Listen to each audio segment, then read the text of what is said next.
اس کو یوں کہہ سکتے ہیں اگر آپ نے نماز نہیں پڑھی جو کہ بہت ضروری ہے سب سے زیادہ ضروری ہے، لیکن اگر آپ نماز نہیں پڑھے تو اللہ رب العالمین چاہے تو اپنا حق معاف کر سکتا ہے، ایک بار آپ کو نماز نہ پڑھنے پر چھوڑ سکتا ہے، اپنا حق معاف کر سکتا ہے، لیکن یاد رکھنا اگر کسی کی ایک بالشت زمین بھی اگر آپ نے کسی کی ناجائز طور پر قبضہ کر کے جمع کر اگر آپ نے اس پر قبضہ لیا ہے،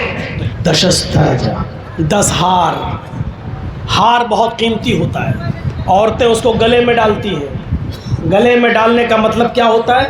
جیسے مان لیجئے میرا نام ہے جرجیس، میری بیوی اگر ہار پہن لے گی تو اس ہار کے اوپر ایک لاکٹ میں نام بنا دے گی جے کا مطلب جرجیس۔ جمیل کی بیوی جے بنا لے گی جمیل، نسیم کی بیوی عین بنا لے گی نسیم۔ اب یہ لٹکا ہوا ہے، اس کا مطلب کیا ہے؟ یعنی میرا ہسبینڈ، میرا پتی میرے دل کے قریب ہے۔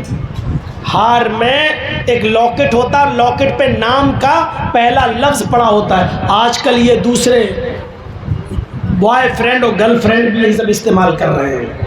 شادی سے پہلے لڑکے اور لڑکیاں ایک دوسرے کے نام کا لاکٹ استعمال کر رہے ہیں، جو سراسر غلط ہے۔ تو مطلب کیا ہوتا ہے؟ دل کے قریب۔ تو ہار چونکہ دل کے قریب ہوتا ہے تو 10 ہار دے گا، مطلب ایسے 10 صحابہ اللہ تعالیٰ نبی کو دے گا جو دل کے بہت قریب ہوں گے۔ حقیقت میں اللہ کے نبی کے 10 صحابہ دل کے بہت قریب تھے، اور اتنے قریب تھے کہ اللہ کے نبی نے ان کو 10 صحابہ کو اسی دنیا میں اپنی حیات طیبہ میں، اپنی حیات مبارکہ میں آپ نے ان کو جنت کی بشارت دی تھی ایک ایک کر کے۔ ابو بکر فی الجنہ، ابو بکر تم جنت میں جاؤ گے، عمر تم جنت میں جاؤ گے، عثمان تم جنت میں جاؤ گے، علی تم جنت میں جاؤ گے، سعد تم جنت میں جاؤ گے، سعید تم جنت میں جاؤ گے، ابو عبیدہ ابن الجراح تم جنت میں جاؤ گے۔ ایک ایک کر کے اللہ کے رسول نے 10 صحابہ کو جنت کی بشارت دی تھی۔ اتنے قریب تھے وہ دل کے کہ اسی دنیا میں اللہ کے نبی ان کو جنت کی بشارت دے کر چلے گئے۔ ان کی گنتی کتنی تھی؟ 10 عشرہ مبشرہ، 10 صحابہ جن کو بشارت دی گئی تھی۔ 100 اصحاب صفہ، 10 صحابہ عشرہ مبشرہ، 100 سونے کے سکے اور 10 ہار ہو گیا۔ تریڑی شیطان نے ورتان 300 گھوڑے، جنگ بدر میں لڑنے والے 313 صحابہ کرام کی طرف اشارہ ہے۔ چونکہ گھوڑا میدان جنگ میں لڑا جاتا ہے، اللہ محمد کو 300 ایسے گھوڑ سوار دے گا جو اپنی جان کی پرواہ کیے بغیر میدان جنگ میں کود جائیں گے۔ ان کی تعداد کتنی تھی؟ 313۔ اللہ دے لگ بھگ 300 گھوڑے دے گا تو لگ بھگ میں کم و زیادہ ہو جاتا ہے۔ تو میرے بھائیوں 300 گھوڑوں سے مراد جنگ بدر میں لڑنے والے 313 صحابہ جنہوں نے اپنی جان کی پرواہ نہیں کی اور نبی اکرم کے اشارے پر وہ میدان جنگ میں کود گئے۔ اتنا لڑے کہ پوری کی پوری جنگ کو جب تک فتح میں اور کامیابی میں نہیں بدل دیا، رکنے کا نام نہیں لیا۔ یہ پہلی جنگ تھی جو اہل ایمان اور کافروں کے درمیان ہوئی تھی، اور اس میں 313 صرف صحابہ اور 1000 سے زیادہ کافر۔ اس کے باوجود ان 313 صحابہ کو جو مدد ملی ہے، 70 کافر مارے جاتے ہیں اور 70 ہی گرفتار کر لیے جاتے ہیں، اور مسلمانوں میں صحابہ میں صرف 14 صحابہ شہید ہوتے ہیں۔ یہ شاندار فتح نبی اکرم صلی اللہ علیہ وسلم کو حاصل ہوتی ہے۔ ان کی تعداد 313 تھی، اللہ 300 عربی گھوڑے دے گا، یعنی 313 صحابہ۔ سہسترا 10,000 گو، 10,000 گائے۔ 10,000 گائے سے مراد 10,000 وہ صحابہ۔ گائے چونکہ بہت سیدھا جانور ہوتی ہے، کبھی کبھی شریف آدمی کی مثال دی جاتی ہے، اچھا ارے وہ تو بالکل گائے ہے، وہ تو بالکل گائے ہے۔ تو گائے شرافت اور سنجیدگی کی مثال دی جاتی ہے تو گائے کا لفظ استعمال کیا جاتا ہے، ارے وہ تو بالکل گائے ہے، گائے بہت سیدھا، ارے اس کو تو بالکل گائے سمجھو، یعنی گائے کی طرح سیدھا۔ تو گائے کی طرح سیدھے صحابہ، یعنی اتنے سیدھے تھے کہ 10,000 صحابہ جب مکہ فتح ہوا تو فاتحانہ داخلہ ہوا، اللہ کے نبی نے سب سے پہلے خانہ کعبہ کو بتوں سے پاک اور صاف کیا. 360 بتوں کو آپ نے چھڑی سے گرا گرا کر توڑ دیا اور ہر بت کو گراتے جاتے تھے اور کہتے جاتے تھے جا الحق وزہق الباطل ان الباطل کان زہوقا. جاء الحق وزہق الباطل ان الباطل کان زہوقا. حق آ گیا اور باطل مٹ گیا اور باطل کو تو مٹنا تھا. 10,000 صحابہ کا جب مکے میں فاتحانہ داخلہ ہوا تو سارے صحابہ چیخ رہے تھے کہ اللہ کے نبی آج ہم بدلہ لیں گے. ہمیں ان لوگوں نے مکے سے نکالا تھا, آج ہم ان کو مکے سے نکالیں گے. انہوں نے ہمارے باپ دادا کو مارا تھا, آج ہم ان کو ماریں گے. اے اللہ کے نبی آج ہمیں اجازت دیجیے کہ آج ہم بدلہ لیں, آج انتقام لیں. الیوم یوم الملحمہ, آج کا دن تو بوٹی بوٹی کر دینے کا دن ہے, آج کا دن تو ٹکڑے ٹکڑے کر دینے کا دن ہے, آج کا دن تو ایک دوسرے کو قتل کر دینے کا دن ہے, آج کا دن تو ایک دوسرے کو مارنے کا دن ہے. لیکن اللہ کے نبی نے فرمایا نہیں, آج کا دن قتل کرنے کا دن نہیں, آج کا دن انتقام لینے کا دن نہیں ہے, آج کا دن بدلہ لینے کا دن نہیں ہے, آج کا دن تو عفو درگزر کا دن ہے, آج کا دن تو معاف کر دینے کا دن ہے. آئے کافرو, اے مکے کے نواسیوں, تمہیں ڈرنے کی ضرورت نہیں ہے. آپ نے فرمایا فَذَهَبُوا أَنْتُمُ الطُّلَقَاء, جاؤ میں نے تم سب کو آزاد کر دیا.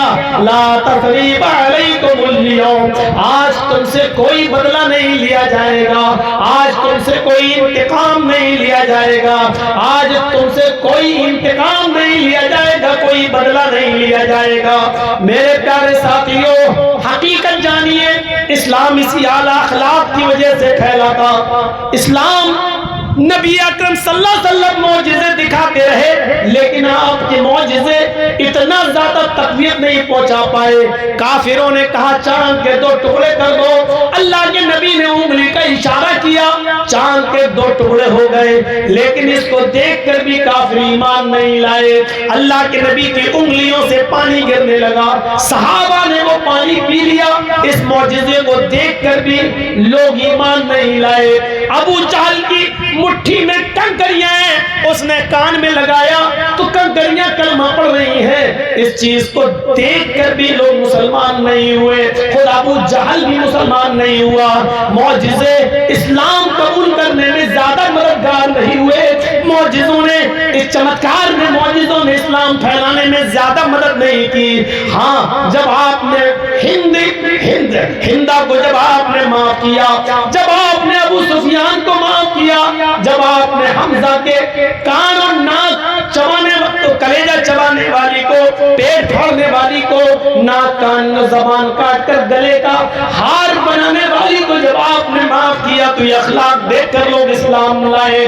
اپنی بیٹی کے قاتل حارث بن اسود کو جب آپ نے معاف کیا تو لوگ اسلام لائے. اسلام اعلی اخلاق اور اعلی کردار کی وجہ سے پھیلا. جو آپ نے 10,000 کا جب لشکر صحابہ کا جب مکے کے اندر داخل ہوا اور آپ نے کہا نہیں, آج تم سے کوئی بدلہ نہیں لیا جائے گا, تم بے فکر رہو, جہاں رہتے تھے وہیں رہو. لا تثریب علیکم اليوم, آج تم سے کوئی انتقام نہیں, کوئی بدلہ تم سے نہیں لیا جائے گا. جاؤ میرے بھائیو, اس اخلاق اور اس کردار کی وجہ سے اسلام پھیلا ہے. آج اسی اخلاق کی ضرورت ہے, آج اسی کردار کی ضرورت ہے. مسلمانوں مت لڑو, بہت لڑ چکے ہیں ہم. اب یہ سوال نہیں, نہ ان کا کوئی حساب و کتاب ہوگا اللہ کے یہاں. بہت لڑ چکے ہیں ہم ان چیزوں پر. نیت اوپر باندھنا چاہیے کہ نیت نیچے باندھنا چاہیے, تراویح 8 رکعت پڑھنی چاہیے کہ 20 رکعت پڑھنی چاہیے. ہم نے ان چیزوں کو اٹھا اٹھا کر ہم نے کئی سال لگا دیے ہیں, وہی کے وہی پڑے ہوئے ہیں. آج ضرورت ہے ان تمام اختلافات کو ختم کرنے کی. میرے پیارے ساتھیوں, اپنے آپ کو بدلو، اپنے آپ کو چینج کرو، پورا قرآن پڑھ جائیے، نبی اکرم کی حدیثیں پڑھ جائیے، آپ کو صرف 25% 1/4 1/4 حصہ آپ کو صرف عبادیات کا ملے گا، آپ کو حقوق اللہ سے تعلق رکھنے والا ملے گا۔ لیکن آپ دیکھیں تو 3/4 حصہ آپ دیکھیں تو آپ کا 3 حصہ آپ کا حقوق العباد سے بھرا پڑا ہے۔ حقوق العباد سے 4 حصے کیے جائیں اسلام کے تو 1 حصہ حقوق اللہ سے بھرا ہے اور 3 حصے حقوق العباد سے بھرے پڑے ہیں۔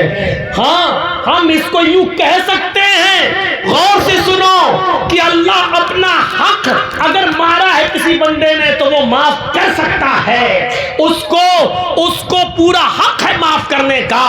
لیکن اگر کسی بندے کا حق کسی نے مارا ہے تو اللہ اس کو معاف نہیں کرے گا۔ ہم اس کو یوں کہہ سکتے ہیں، اگر آپ نے نماز نہیں پڑھی جو کہ بہت ضروری ہے، بہت ضروری ہے، سب سے زیادہ ضروری ہے، لیکن اگر آپ نماز نہیں پڑھے تو اللہ رب العالمین چاہے تو اپنا حق معاف کر سکتا ہے۔ ایک بار آپ کو نماز نہ پڑھنے پر چھوڑ سکتا ہے، اپنا حق معاف کر سکتا ہے، لیکن یاد رکھنا، اگر کسی کی ایک بالشت زمین بھی اگر آپ نے کسی کی ناجائز طور پر قبضہ کر کے جمع کر اگر آپ نے اس پر قبضہ لیا ہے تو یاد رکھنا اس کو اللہ رب العالمین قیامت کے دن بھی معاف نہیں کرے گا۔ نماز نہیں پڑھی اللہ معاف کر سکتا ہے، روزہ نہیں رکھا اللہ معاف کر سکتا ہے، صاحب میں استطاعت ہونے کے بعد بھی حج نہیں کیا اللہ معاف کر سکتا ہے، زکات صاحب استطاعت ہونے کے بعد زکات نہیں دی تو اللہ معاف کر سکتا ہے، اپنا حق ہے معاف کر سکتا ہے۔ لیکن اگر کسی کو کسی کی ماں کی گالی آپ نے دی ہے اور بغیر اس سے معافی مانگے ہوئے آپ مر گئے تو اللہ اس کو معاف نہیں کرے گا۔ اگر 1 انچ بھی زمین آپ نے کسی کی قبضہ کر لی اور دبا لی اور اسی کو دیے بغیر اور معافی مانگے بغیر مر گئے تو اللہ رب العالمین اس کو معاف نہیں کرے گا۔ میرے بھائیوں، اس سے نکلیے کہ تراویح 8 پڑھے کہ 20 پڑھے، اس سے نکلیے کہ آمین زور سے بولیں کہ آہستہ بولیں، اس سے نکلیے کہ آدمی اوپر نیت باندھے کے نیچے سوشل میڈیا پر دیکھ لو ایک کتنا بڑا کمبخت اور ایک بے غیرت انسان جنازے میں کھڑا ہو کر آٹو رکشے کے پاس کھڑا لے کر مائک میں چیخ رہا ہے اور ایک آدمی کا جنازہ وہیں پڑھا جانے والا ہے اور چیخ چیخ کر کہہ رہا ہے کہ جو دیوبندی اور وہابی اس مبارک جنازے میں اگر آئے ہیں تو وہ نکل جائیں، وہ جنازہ نہ پڑھیں۔ اگر اس اعلان کے بعد بھی اگر نہیں نکلتے ہیں تو اپنی بے عزتی کی ذمہ دار وہ خود ہوں گے۔